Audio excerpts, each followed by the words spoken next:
Over and over again, the West keeps proving to Africa why its trust is a dangerous gamble. Picture this: Ghana, a nation long fighting economic headwinds, suddenly sees its currency, the cedi, rise above the mighty US dollar to become the top-performing currency in the world.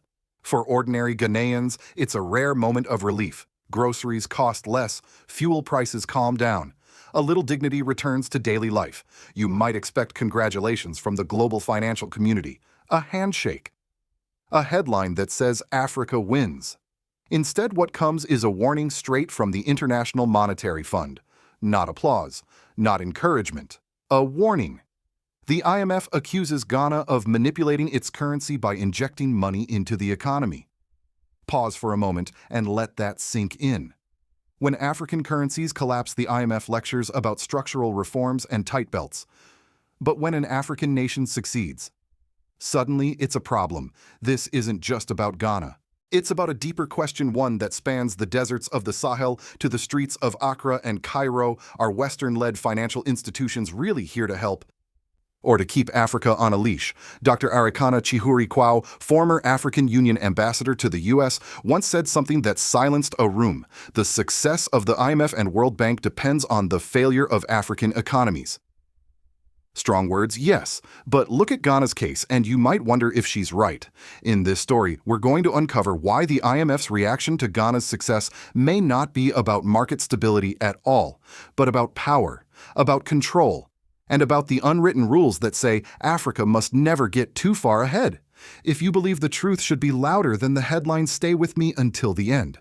This will change the way you see not just Ghana's fight, but Africa's future. Ghana's rise in early 2025 wasn't an accident. It was the result of deliberate, sometimes painful steps taken by a government determined to pull its people out of an economic tailspin. Just months before, the picture had been bleak. President John Mahama inherited an economy in deep crisis from his predecessor. Public debt had soared to record levels. Inflation was eating away at salaries faster than they could be earned. The cedi, Ghana's national currency, had lost so much value that imported goods were becoming luxuries for the average family. And much of this misery, as Finance Minister Cassiel Ato Forsan later explained, was linked to the reforms imposed under an International Monetary Fund bailout deal signed in 2023. The deal, worth $3 billion, came with strings the kind that choke rather than lift. To secure the funds, the previous administration had introduced a raft of new taxes designed to satisfy IMF loan conditions. These weren't abstract fiscal measures. They were levies that hit ordinary Ghanaians right in the pocket, a 1% levy on mobile money transfers affecting millions who rely on mobile payments for daily survival, a value-added tax on motor vehicle insurance raising the cost of staying legal on the road, a 10% tax on lottery winnings cutting into one of the few hopes for a windfall, an emissions levy on vehicles and industries increasing the price of transport and production, a 1.5% tax on unprocessed gold from small-scale miners striking at rural livelihoods. These taxes were not born from Ghana's own economic vision. They were conditions dictated to unlock a loan conditions that in the eyes of many deepened poverty rather than easing it. When Mahama's administration took office, the message was clear: Ghana could no longer afford to carry this burden. Within months, they began rolling back these taxes one by one. The goal was simple but radical: to put more money back into the hands of ordinary citizens, to give struggling businesses the breathing space they needed, and to ignite local economic activity. Critics warned that removing the taxes would blow a hole in government revenue. How would Ghana fund its obligations without these funds? But the Mahama government countered with a two-pronged approach: cut wasteful spending and improve tax collection in areas that didn't punish the poor. The results came quickly.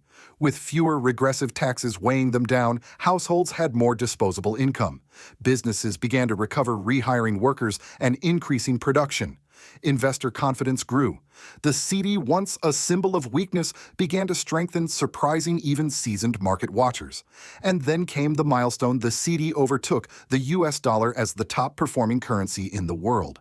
For Ghana, it was more than an economic statistic. It was a moment of pride, a signal to its own people and to the wider world that it could stand on its own 2 feet. But instead of praise, Ghana was met with suspicion. The International Monetary Fund accused the Bank of Ghana of manipulating the currency by injecting funds into the market. The IMF's advice: Let the free market decide its value, the very free market that had failed Ghana so many times before. The reaction was telling. When Ghana's economy was in freefall, the IMF had been quick to prescribe austerity to insist on tax hikes and subsidy cuts. But when Ghana's own policies produced a win, the institution's first instinct was to question, not to celebrate. Inside Ghana, the accusations sparked debate. Some officials aligned with the IMF's position, suggesting the currency's rise was artificial. Others, including Mahama's supporters, argued it was the natural outcome of sound domestic policy. For the Ghanaian public, however, the contrast was stark. The same organization that had once demanded painful sacrifices now seemed threatened by the country's success. And perhaps that's the heart of the story. Ghana's victory, however modest, was a demonstration that an African nation could recover without rigidly following the IMF's playbook. It was proof that sovereignty in economic policy was not just a slogan, but a viable path forward. For a continent long accustomed to being told what's good for it, Ghana's rise was a quiet act of defiance. But in the halls of the IMF, it may have been seen as something else entirely, a warning that Africa's financial independence could upend a system built to keep it dependent. The turning point in this story didn't come when Ghana's cedi hit the top spot. It came the moment the International Monetary Fund opened its mouth. Instead of celebrating Ghana's achievement, the IMF issued what felt like a public reprimand. The Bank of Ghana, they claimed, was interfering in the market, artificially boosting the currency's value. The prescription: stop intervening. Let the so-called free market decide. For many Ghanaians, this was déjà vu. They had heard this sermon before when the economy was on its knees, when inflation made the price of bread a daily shock, when families rationed meals. Back then, the IMF's message was always the same: raise taxes, cut subsidies, endure the pain for the promise of stability. Now, with the cedi climbing and prices easing, the IMF's tune had changed not to applause, but to suspicion. The contradiction was impossible to ignore. Inside Ghana, the accusations created ripples of division. Some senior officials echoed the IMF's stance, warning that the rise was unsustainable, just a sugar high from central bank spending. But among the public, especially those who felt the relief of lower prices, the question was simple. Why does the IMF care so much when we finally start winning? It was here that Dr. Arikana Chihurikwau's earlier warning landed like a hammer blow. The success of the IMF and World Bank depends on the failure of African economies. For years, she had spoken openly about the cycle of debt and dependency engineered by these institutions, and for that, she had been silenced, sanctioned, and removed from her post. Now Ghana's case seemed to prove her right. The IMF's reaction also sent a subtle but powerful message to other African nations: don't get too comfortable with success if it doesn't come through us. And it wasn't just African eyes watching. Across the continent, economists, journalists, and ordinary citizens debated what Ghana's experience meant for the future of economic independence. The debate quickly turned global. Supporters of Ghana's approach pointed to the human side of the story: the taxi driver whose fuel costs had fallen, the shopkeeper who could restock shelves without raising prices, the farmer who could buy imported fertilizer for less. For them, the cedi's rise was not an abstract economic event. It was a tangible improvement in daily life. But in financial circles tied to Washington, London, and Brussels, the mood was different. A strong, independent African currency was not just an economic anomaly, it was a political one. It suggested that Africa could succeed without bending to Western prescriptions, without swallowing the bitter pill of austerity every time the markets shivered. This was not the first time an African success story had triggered discomfort in Western-led institutions. But Ghana's case was particularly symbolic because it unfolded so soon after painful IMF-backed reforms had been rolled back. It was as if the country was saying, "We tried it your way. It didn't work. We tried it ours. Look at the results." And this is where the tension reached its peak, because Ghana's quiet defiance threatened to become a model. If Ghana could stabilize its economy without IMF micromanagement, what would stop Nigeria, Kenya, or even Egypt from following suit? For the IMF, that possibility wasn't just inconvenient, it was dangerous. International reactions mirrored the split inside Ghana. Independent African economists applauded the government's boldness, calling it a reclaiming of economic sovereignty. They argued that the cedi's rise was evidence that homegrown policies tailored to a nation's needs could outperform foreign-imposed solutions. Meanwhile, mainstream financial media in the West struck a cautious, some would say skeptical tone. Headlines questioned whether Ghana's gains were sustainable. Editorials warned of market distortions and hidden risks. Yet few of these outlets applied the same skepticism to wealthy nations that regularly intervene in their own markets. And then there was the public. Across African social media, hashtags celebrating Ghana's success trended for days. Memes contrasted the IMF's disapproval with photos of smiling market traders and full baskets of produce. In Accra, radio talk shows were filled with callers praising the government for finally standing up to an institution they saw as part of the problem, not the solution. But for all the celebration, there was an undercurrent of caution. Ghana's path was far from risk-free. The economy still carried heavy debt, much of it owed to the very institutions it was now challenging.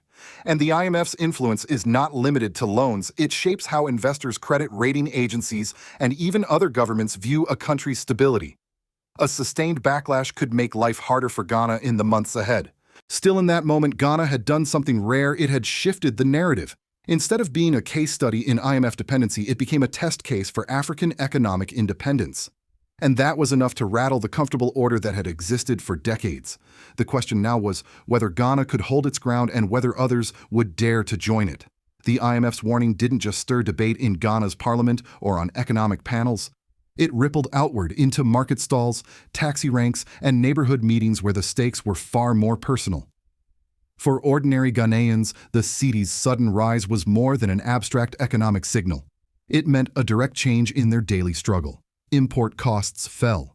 A bag of rice, once creeping beyond the reach of many households, became affordable again.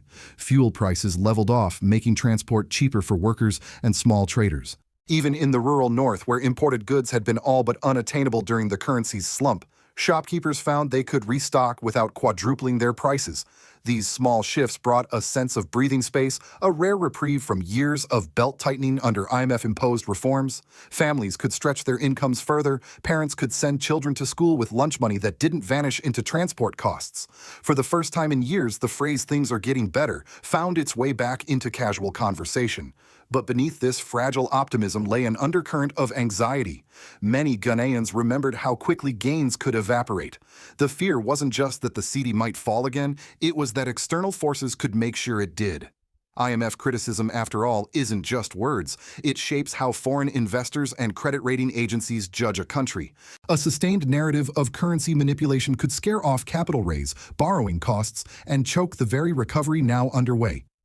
On the political stage, the government of President John Mahama found itself walking a fine line. Domestically, the rollback of IMF-linked taxes had earned his administration broad popular support, even from some who had not voted for him. Politically, it was a rare unifying moment, the image of a government standing up for its citizens against outside pressure. But internationally, it was a high-risk move. The IMF still held influence over Ghana's access to concessional loans, development grants, and the goodwill of donor countries. Quietly, some diplomats warned that continued defiance could carry consequences from slower loan disbursements to tougher trade terms. Inside, the opposition reactions were split. Some critics accused Mahama's government of recklessly endangering Ghana's global standing, arguing that alienating the IMF could backfire. Others, however, acknowledged the deep public resentment toward IMF programs and urged the government to capitalize on the national mood, framing the dispute as a fight for sovereignty. Civil society groups and student organizations seized the moment. Public forums and radio debates sprang up across the country, focusing not just on Ghana's case, but on the broader question of Africa's financial independence. In Accra's Independence Square, a peaceful rally drew thousands, many waving signs reading, "Our currency, our choice, and we decide, not the IMF." Beyond Ghana, the political ripple effect reached other African capitals. Economists in Nigeria and Kenya began openly discussing alternative paths to currency stability that did not rely on IMF prescriptions. In Francophone West Africa, where the CFA franc is still pegged to the euro under French oversight, the Ghana story became a talking point for reform activists. The symbolism was powerful. For decades, IMF programs had been presented as the only road to stability for struggling African economies. Now, Ghana was challenging that orthodoxy and winning, at least in the short term. This emboldened voices across the continent that had long been dismissed as unrealistic or radical. Still, the stakes were high. If Ghana's approach faltered, it could be used as proof that breaking from IMF orthodoxy leads only to collapse. But if it held, it could rewrite the unwritten rules of economic governance in Africa. In the end, the true political consequence may not be measured in currency charts or IMF press releases. It will be seen in whether Ghana's defiance sparks a movement, a shift in how African governments negotiate with the global financial order. For now, one thing is clear: the IMF's warning meant to rein Ghana in has instead ignited a national conversation about dignity, sovereignty, and the right to choose a different path. From Washington's vantage point, Ghana's currency surge and the IMF's reaction is not an isolated story. It's part of a broader pattern in which African economic independence is often treated with suspicion rather than support. For decades, U.S. foreign policy and its influence within the IMF have been framed as promoting stability and development. But in practice, when African nations bypass the IMF's approved methods and still succeed, it unsettles the status quo. A strong cedi that rose without IMF blessing risks sending the wrong message that there are viable alternatives to the Western-led financial system. In financial hubs like New York and London, analysts debate the sustainability of Ghana's gains, often through the lens of market orthodoxy. Headlines question whether the cedi's rise is real or a short-term anomaly. Yet these same markets rarely apply such skepticism to Western nations that openly intervene in their economies, from Federal Reserve stimulus programs to European central bank bond purchases. The double standard is hard to ignore. For the broader international community, Ghana's stand raises uncomfortable questions. In parts of Asia and Latin America, where IMF programs have also left deep scars, Ghana's experience is being watched closely. Economists in Argentina, Pakistan, and Sri Lanka, nations that have weathered their own IMF dramas, are drawing parallels and quietly discussing whether homegrown solutions could outperform the institution's prescriptions. Across Africa, the symbolism is even sharper. In the Sahel, leaders like Ibrahim Traore of Burkina Faso, already vocal about rejecting Western-imposed models, may see Ghana's defiance as validation. In East Africa, reformists in Kenya and Tanzania cite the story as proof that IMF dependency is not destiny. And for African diasporas in Europe and North America, Ghana's example stirs pride but also concern. They know that challenging entrenched systems can invite political and economic retaliation, from credit downgrades to subtle diplomatic pressure. In the end, the global reaction to Ghana's moment is split along familiar lines. Those invested in the current order view it as a risky deviation. Those longing for a more multipolar world see it as a necessary act of courage.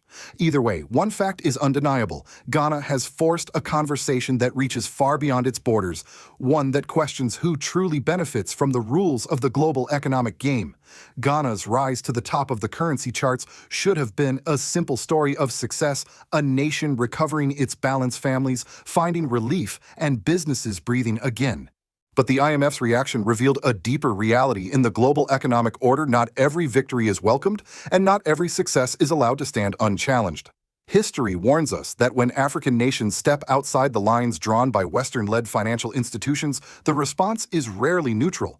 Pressure shifts shape. Sometimes it's direct economic retaliation. Other times it's a slow tightening credit ratings, downgraded trade deals, delayed loans withheld. It's a playbook as old as post-colonial independence, dressed in the language of market stability and fiscal responsibility. And yet, Ghana's case offers something rare: a glimpse of what economic sovereignty could look like if a nation chooses its own path. It's a reminder that the rules of the game are not laws of nature. They were written by people, and they can be rewritten. The challenge now is whether Ghana can hold the line and whether others will join before the pressure mounts. Because if one country can succeed without bending to the IMF, it threatens the logic of dependency that has defined Africa's place in the world for generations. So here's the question for all of us in Africa, in America, anywhere this story resonates. Do you think Africa should finally walk away from the IMF's grip? Or is there still hope to reform it from within? Please share if you believe African nations deserve the right to choose their own economic destiny. Subscribe if you believe the truth is more important than the headlines.